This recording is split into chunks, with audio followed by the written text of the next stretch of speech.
Welcome once again to this week's edition of An Irritable Person's Mailbag, during which I will slowly read to you everything you could have read for yourself Monday through Friday on my Substack, Ask an Irritable Person. Monday. Dear Irritable Person, should I feel guilty for taking Monday off? I worry that I might be letting people down. Don't get me wrong, I feel pretty good in all other respects. It's Monday evening now, and I feel better than I have in a long time. I guess I didn't realize how badly I needed to rest. But what if people were depending on me today for something, or wanted something from me today, and here I am having the sheer nerve to do nothing, essentially granting myself a long weekend? Who, they may be asking, do I think I am? Now, please understand, I'm not aware that anyone was depending on me today for anything, and I haven't heard from anyone at all, which is good because I spent most of the afternoon napping. But what if I've let someone down? Oh, wait a minute, I just thought of this. What if I've let myself down? Sincerely, Lazy. Dear Lazy, sounds like you did that thing I normally have no patience for, self-care, the total opposite of letting yourself down. Did you let others down? Who knows? You certainly don't seem to know, so I'm guessing the answer is no, you haven't. And in the unlikely event you have let someone down, then, as we like to say in clinical psychology, or in situational ethics for that matter, that's their damn problem.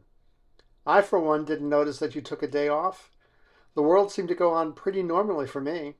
To my knowledge, I wasn't depending on you for one damn thing, whoever the hell you are. And if anyone else was depending on you for something, they would have found a way to let you know, believe me. Or here's another possibility. They could have gotten what they needed from someone else, or from themselves, or just left things well enough alone.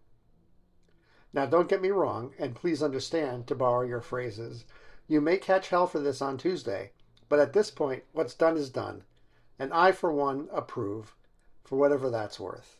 Sincerely yours, your one and probably only irritable person. Tuesday.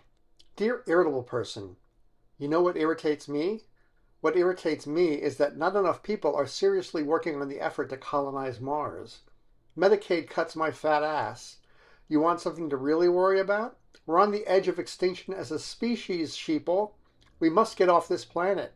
Humanity must expand to Mars, our nearest not entirely uninhabitable neighbor, before the sun explodes.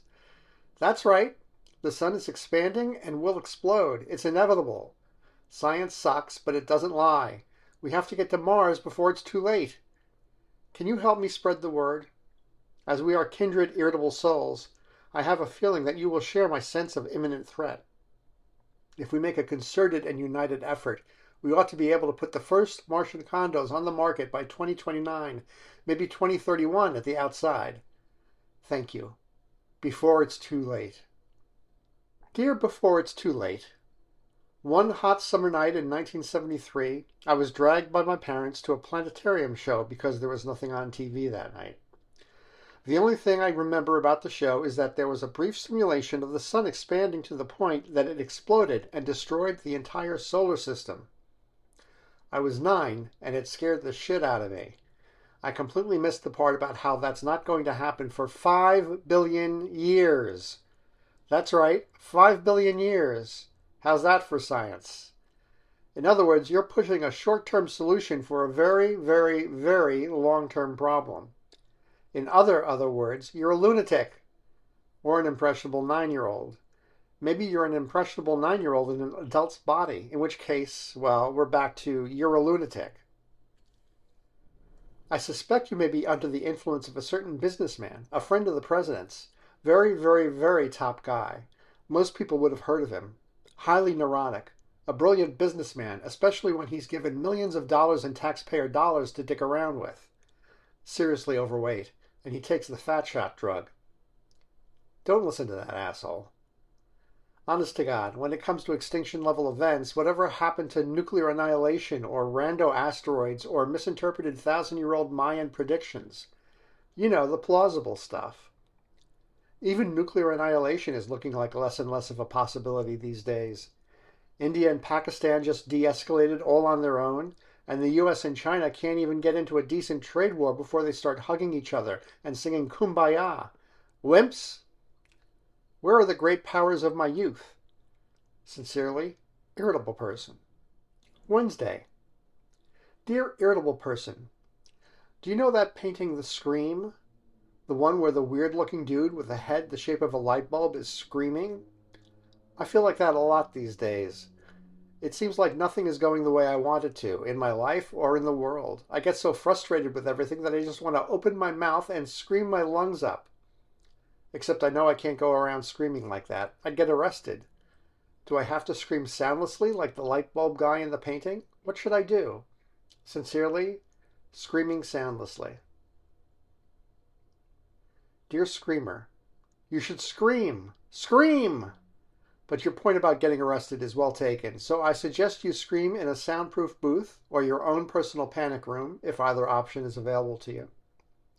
If you're on a budget and can't afford your own personal panic room, then wait till you get home and scream into a pillow. If you feel the need to scream with other people, go to a horror movie and, when it gets to the allegedly scary part, scream as if you're terrified, whether you actually are or not. With any luck, your fear will spread, and soon the whole audience will be screaming with you, rather than at you, an important distinction. As I always like to say, keep smiling and keep screaming. Sincerely, Irritable person.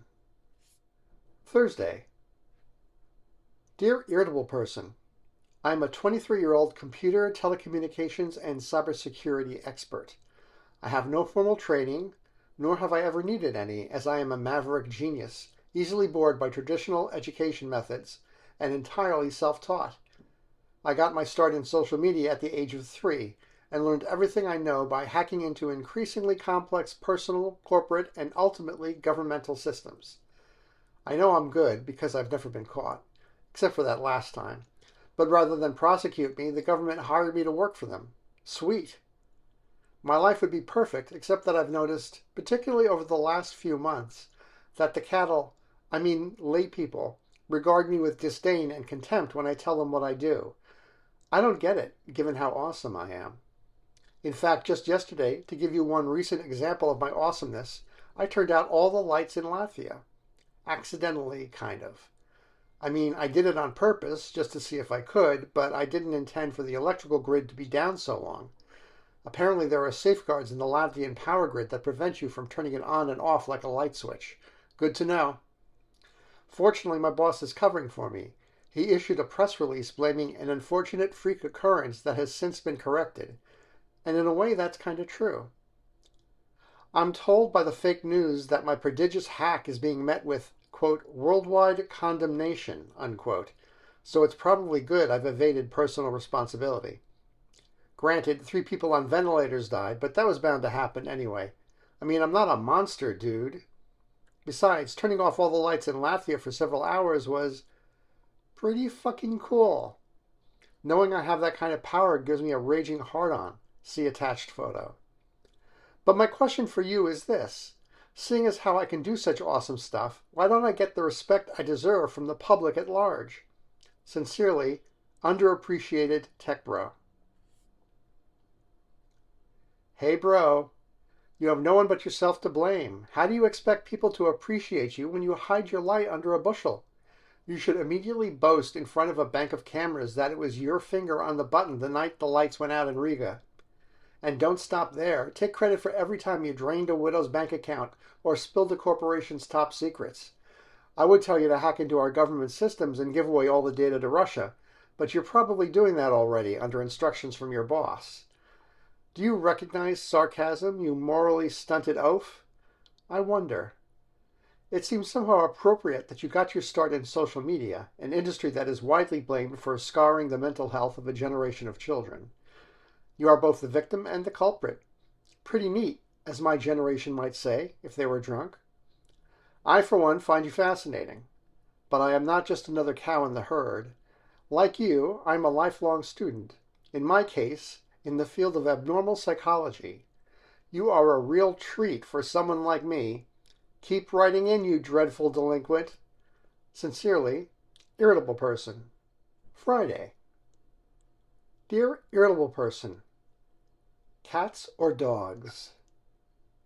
Sincerely, Gotcha. Dear Gotcha, thank you for the gotcha question.